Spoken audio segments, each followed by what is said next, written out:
পঞ্চায়েত সমিতির উদ্যোগে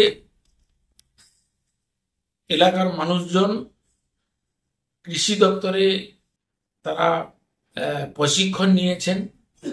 আদমা প্রকল্পের মাধ্যমে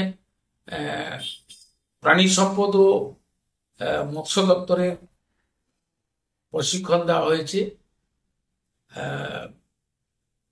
এবং আমাদের হর্টিকালচার দপ্তরের মাধ্যমে নারকেল চারা এবং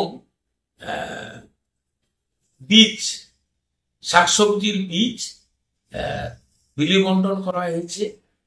উপস্থিত ছিলেন আমাদের নারায়ণগড়ের বিধায়ক সূর্যকান্ত অট্ট, আমাদের জয়েন্ট বিডিও আমাদের রামকৃষ্ণ হাসদা, আমাদের সভাপতি ম্যাডাম আমাদের উষা ঘড়াই, সহকারী সভাপতি ভিচন্দ্র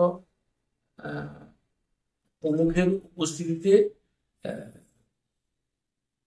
ডাব চারা এবং শাকসবজির বীজ বিলি বন্টন করা হয়েছে। কি নাম আপনার? কান্টু রায়, কৃষি ও সেচ কর্মাধ্যক্ষ, নারায়ণগড় পঞ্চায়েত সমিতি।